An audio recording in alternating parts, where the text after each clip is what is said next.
ஓட்டு படத்துக்கு பப்ளிசிட்டி வேணும், அதற்காக மாணவர்களுக்கு ஒரு 50 லட்சம் செலவழிக்கும். அரசியல் தாண்டியும் தன்னுடைய படத்துக்காக மட்டும்தான் பண்றாரு. 100% தான். கள்ளக்குறிச்சி மாணவனுக்கு என்ன பண்ணுன? அவனை தத்தெடுத்தியா? இந்த வருஷம் பள்ளிக்கூட ஃபீஸ் கட்டினியா? இதனால என்ன பயன்? மளிகை கடை, புட்டி கடை, அதே போல அரசியல் ஒரு தொழில், அரசியல் வியாபாரமா பண்ண சொல்ற. ஆனா இவர் இதை மக்களுக்கான சேவையா நினைக்காம இதை கார்பரேட்டா நினைக்கிறாரு. ஏன்னா அவர் கார்பரேட்டர் எதுவும் தெரியாது. தெரிஞ்சது கூட 150 கோடி ரூபாய் சம்பளம். 150 கோடி. அரசியல் விக்கிரவாண்டி தேர்தலில் யாரு வேட்பாளர்? எவன் நல்லவன், எவன் கெட்டவன், அடையாளம் காமிச்சிக்கணுமா இல்லையா? இது மேடை இல்லைன்னா அப்ப சினிமா ஷூட்டிங்ல பேசுவேன். எம்ஜிஆர் மாதிரி நேர முதலமைச்சர் நாற்காலி தான். எம்ஜிஆர் முதலமைச்சராக வருவதற்கு என்ன பாடுபட்டார்? ஜெயலலிதா முதலமைச்சராக வருவதற்கு சட்டசபையில் மிதிக்கப்பட்டு, அடிக்கப்பட்டு, உடையெல்லாம் கிழிக்கப்பட்டு தெரியுமா? திரிஷாவும் விஜயும் ஐரோப்பா நாட்டில் ரகசிய சந்திப்பு. கேரவன்ல உட்கார்ந்து திரிஷாவோடையும் கீர்த்தி சுரேஷோடையும் டுயட் பாடுவது அரசியல். கள்ளக்குறிச்சி கள்ளச்சாராய சாவு இல்லையா? அதுக்கு போராடணுமா இல்லையா?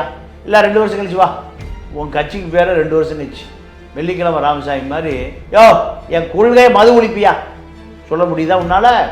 சாராய ஆலைக்கு முன்னாடி விஜய் உண்ணாவது இருக்காருன்னா 1 லட்சம் பேர் தள்ளுவானா? சாராய ஆலை பூட்டப்படுமா? இருக்க தயாரா? தெம்பு இருக்கு அவங்ககிட்ட?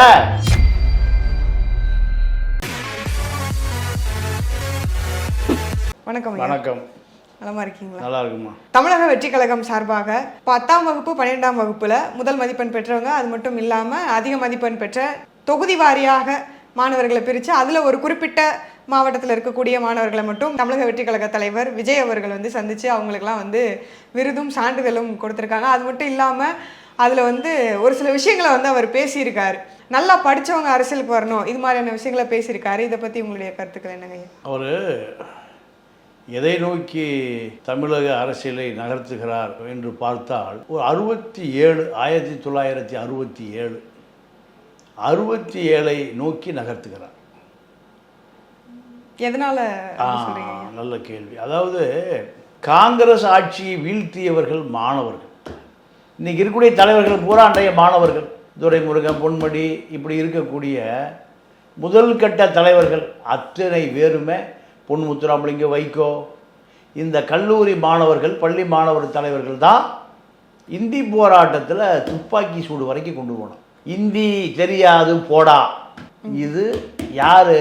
நீங்கள் அரசியல் யாரிடம் மிக எளிதாக பற்றி கொள்ளும்னா மாணவர்கிட்ட தான் பற்றி. தமிழ்நாட்டில் இந்தி போராட்டம் யார் போராட்டம்? மாணவர் போராட்டம் தான்.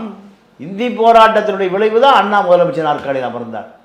இதுதான் உலக வரலாறு. அப்போ விஜய்க்கும் அது போன்ற மாணவர்களை தலைமை தாங்க வைத்தால்தான் இந்த இன்னும் 20% வாக்கு 26 மெச்சூரிட்டியாக வரலாம் மாணவனும் மாணவியும். அந்த வாக்கை குறி வைக்கிறார். முதல்ல அரசியலை குறி வைக்கிறாரோன்னு பார்ப்போம். அரசியல் குறி வச்சு தானே மாணவனை குறி வைக்கணும். என்ன கேட்டால் அதற்கெல்லாம் அவர் தயாராக இல்லை. கோட்டு பட வெற்றிக்காக இந்த மாணவர்களுக்கு 5000 ரூபா கொடுக்குறாரு. நீ கள்ளக்குறிச்சி கள்ளச்சாராய கல்லூராய் மேலே கள்ளச்சாராயம் காய்ச்சலாம், அந்த மாணவர்களுக்கு என்ன பண்ண? 50 பேர் நீங்கள் மண்ணுக்கு கீழே போயிட்டான். 50 பேர் மண்ணுக்கு கீழே கூடி சீக்கிரம் போகிறான். நடபாடும் நடைபெணாமல் திரிகிறான். இந்த மெத்தனால குடித்தவன் போகிறான். அவன் குடும்பத்தில் ஒரு மாணவன் இருக்கான், இல்லை ஒரு மாணவி இருக்கா. ஆக 100 குடும்பத்தில் 100 மாணவனுக்கு என்ன தத்தெடுத்த? கள்ளக்குறிச்சி என்னையா பண்ண? தாய் தந்தையரை இழந்தவங்க கூட இருக்கு. அந்த கள்ளக்குறிச்சி மாணவனுக்கு என்ன பண்ணுன? அவனை தத்தெடுத்தியா? இந்த வருஷம் பள்ளிக்கூட ஃபீஸ் கட்டினியா? ஒன்றுமே இல்லை. 5000 ரூபா கொடுத்தா அவன் சென்னைக்கு வந்துட்டு திரும்பி போகிறக்கு 5000 செலவாயிரும். ஒரு 5 பேர் வந்தா போனால் 5000 செலவாயிரும். இதனால் என்ன பயன்? உனக்கு தொகுதி முக்கியம். 234 தொகுதி முக்கியம். தொகுதியை அரசியல் பண்ணணும். அரசியலை வியாபாரமாக பண்ண சொல்கிற. அண்ணா கருணாநிதி, காமராஜ், கக்கன் எல்லாம் வியாபாரமாக பண்ணாங்க. ஆனால் இவர் அதை தானங்க சொல்கிறாரு. இதுவும் மற்ற இது மாதிரி இதுவும் ஒரு தொழில் மாதிரி, இதுவும் ஒரு ப்ரொஃபஷனலா வரணும், அதை தான் வந்து நான் ஆசைப்படுறேன் அப்படிங்கிற மாதிரி சொல்றாரு. அவர் சினிமாவை ப்ரொஃபஷனலாக பண்ணுறது மாதிரி அரசியல் என்பது வெடித்து சிதறுவது, தியாகம் பண்ணுவது, மக்களுக்காக வாழ்வது. பெரியார் வைக்கத்தில் 50 குடும்பம், நம்பியூதிரி குடும்பம் இருக்குது, ஐயர் குடும்பம். அவர்கள் போய் குளத்தில் நீராடலாம், குளத்து நீரை பயன்படுத்தி கொள்ளலாம், கோயிலில் சாமி கும்பிடலாம், தெருவில் போகலாம். 500 குடும்பம் இருக்கக்கூடிய புலையர்கள், ஒடுக்கப்பட்ட மக்கள் வீதியிலே போகக்கூடாது. ஆடுகளும் மாடுகளும் கேவலம் மலம் திங்கிற நாய் அந்த வீதியில் போகலாம், ஆனால் ஒடுக்கப்பட்ட மக்கள் போகக்கூடாது. அப்படின்னா அடிமையாக வச்சுருந்தான். அதை உடைத்தவர் தந்தை பெரியார். உடைப்பதற்காக பல நாள் சிறையில் அடைபட்டு கிடந்தார். அதுதான் அரசியல். கேரவனில் உட்கார்ந்து திரிஷாவோடையும் கீர்த்தி சுரேஷோடையும் டுயட் பாடுவது அரசியல். அரசியல் அப்படி அல்ல. காமராஜர் எத்தனை ஆண்டு காலம் சிறையில் அடைபட்டு கிடந்தார்.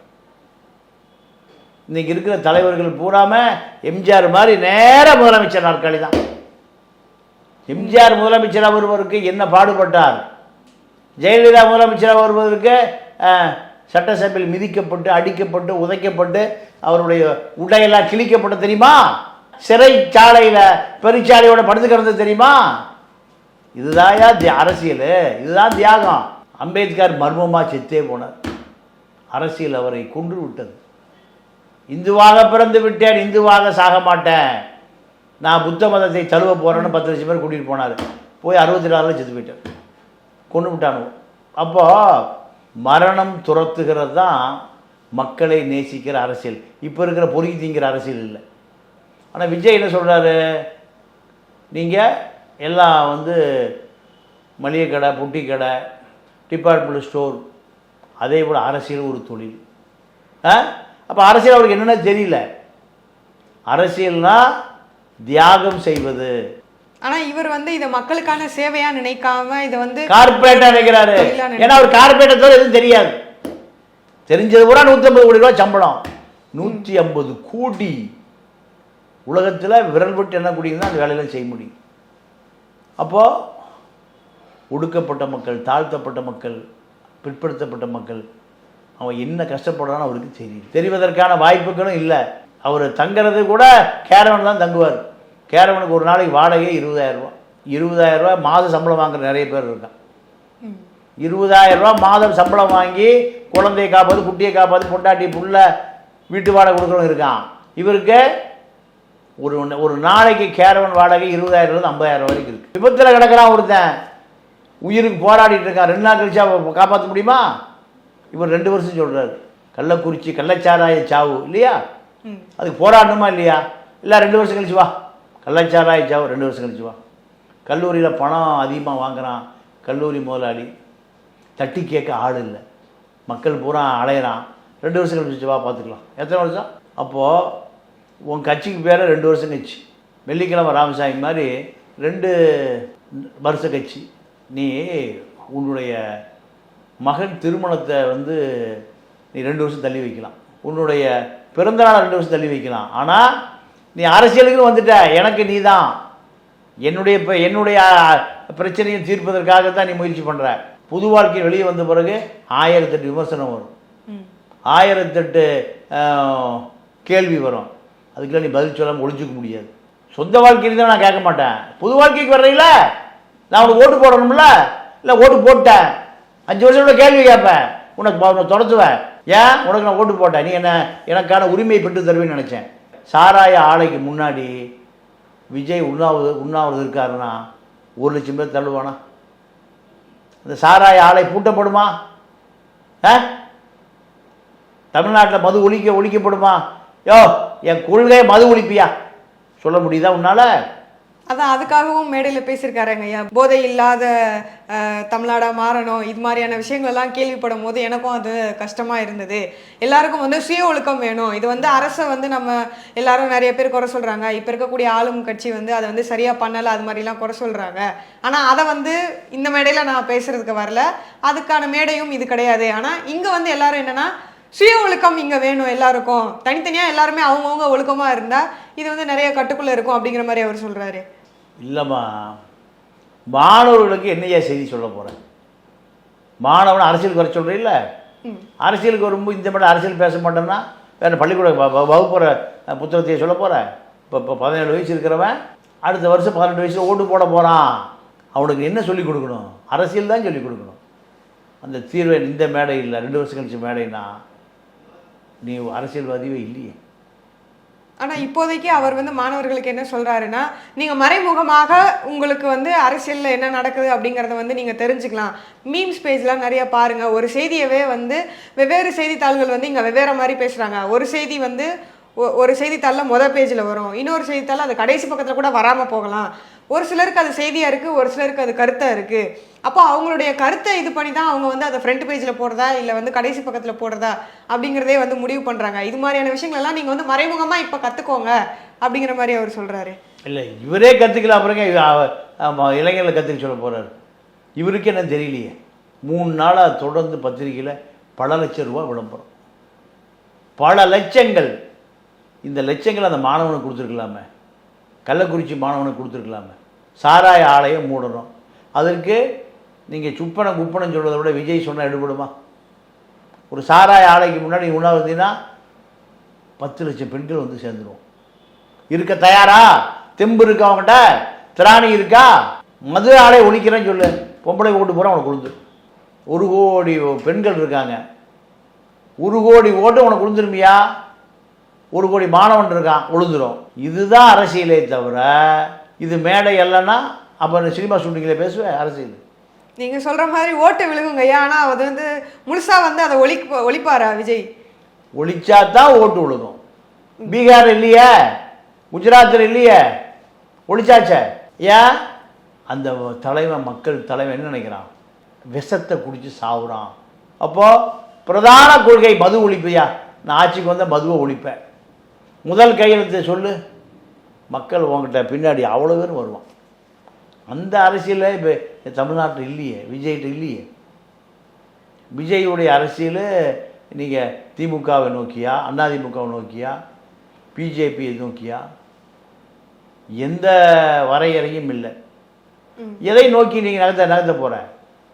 உனக்கு எதிர்காலத்தில் அரசியல் எதிர்கருத்தால யார்? உதயநிதி ஸ்டாலின் தான். உதயநிதி ஸ்டாலின் பின்னாடி ஒரு பெரிய அமைப்பு இருக்குது, திமுகங்கிற அமைப்பு இருக்குது. அந்த கட்சி பல வருஷமாக பல முதலமைச்சரை பார்த்துருக்கு. அண்ணா, கருணாநிதி, ஸ்டாலின் பல பேரை பார்த்துருக்கு, பல ஆண்டுகால ஆண்டிருக்கு.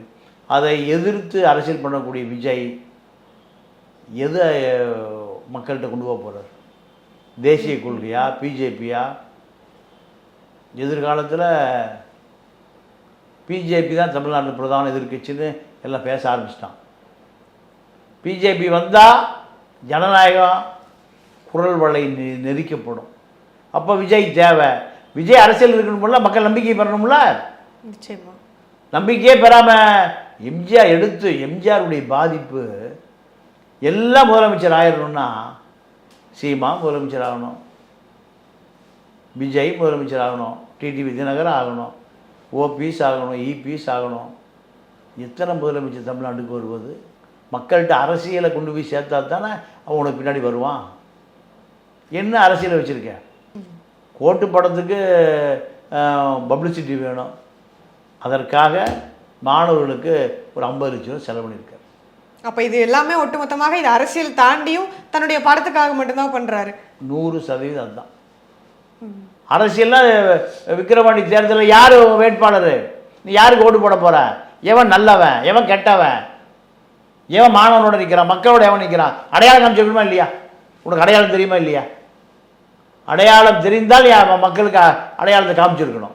ஆனால் யாருக்குமே வந்து ஆதரவும் இல்லை அப்படிங்கிற மாதிரி சொல்லியிருக்காங்க, போட்டியிடவும் இல்லை அப்படிங்கிற மாதிரி சொல்லியிருக்காங்க. அரசியலில் ஒரு வெற்றிடம் இருக்குது தமிழ்நாட்டில். அந்த வெற்றிடத்தை நிரப்பக்கூடியவன் என்ன அரசியல் வச்சுருக்கான்னு மக்கள் பார்க்குறானா இல்லையா?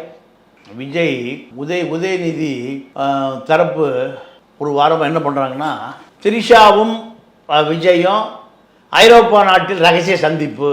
ஏன் இவரை சினிமா இமேஜுக்குள்ளேயே அமுத்தி வைக்கணும், அரசியல் வந்துடக்கூடாது. தொலைக்காட்சிகளுக்கெல்லாம் இந்த திமுக தரப்பு அவரை காமிக்காதீங்க, ரெகுலராக காமிக்காதீங்க, இப்படியான ஒரு முயற்சிகள் இருக்கு. ஏன் உதயநிதிக்கு போட்டியாக வந்துடுவார்னு திமுக யோசிக்குது. அப்போ விஜயை பார்த்து திமுக பயப்படுதுன்னு இதை வச்சுக்கலாம். கண்டிப்பாக கண்டிப்பாக.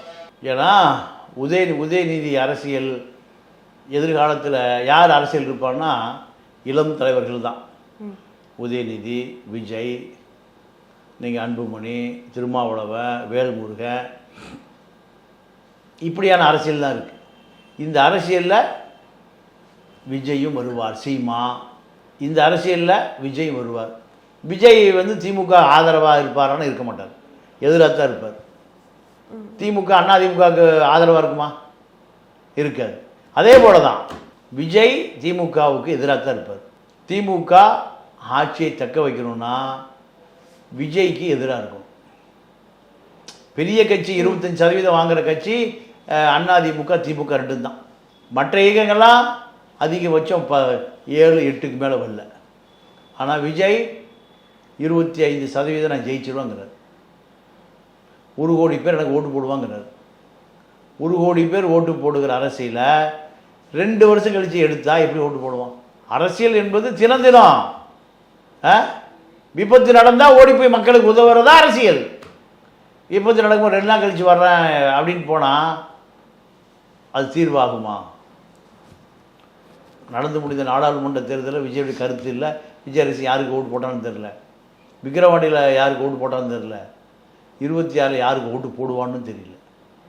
இதுதான் விஜய் அரசியல். விஜயை பொறுத்த வரைக்கும் கருணாநிதி, ஜெயலலிதாவாக இருந்தால் இந்த அரசியல் கூட பண்ணியிருக்க முடியாது. இப்போ அவர்கள் இல்லை என்கின்ற காரணத்தினால இவர் இப்போது அரசியலில் அடுத்த அடி எடுத்து வைக்கிறார். இந்த அடுத்த அடி யாரை நோக்கி, எதை நோக்கி, என்ன சித்தாந்தம் இருக்குது? தேசிய கொள்கையா, திராவிட கொள்கையா, தமிழ் தேசிய கொள்கையா? எதையும் தெளிய கட்சி ஆரம்பிச்சிருக்கீங்க தமிழக வெற்றி கழகம்னு. ஆனால் அரசியல் உங்களுடைய கொள்கை கோட்பாடுகள் எதை நோக்கின்னு ஈர்க்கணுமா இல்லையா மக்களை? அதற்கான கடமை இல்லையே. அப்போது இவருக்கு யோசனை சொல்லக்கூடியவர்கள், ஆலோசகர்கள் எப்படி இருக்காங்க? முழுமையாக அரசியல் தெரியாதவர்களால் விஜய் அரசியல் கற்றுக்கொண்டு இருக்கிறார். இதுதான் இன்றைய இந்த கூட்டம் சொல்லுகிற செய்தி.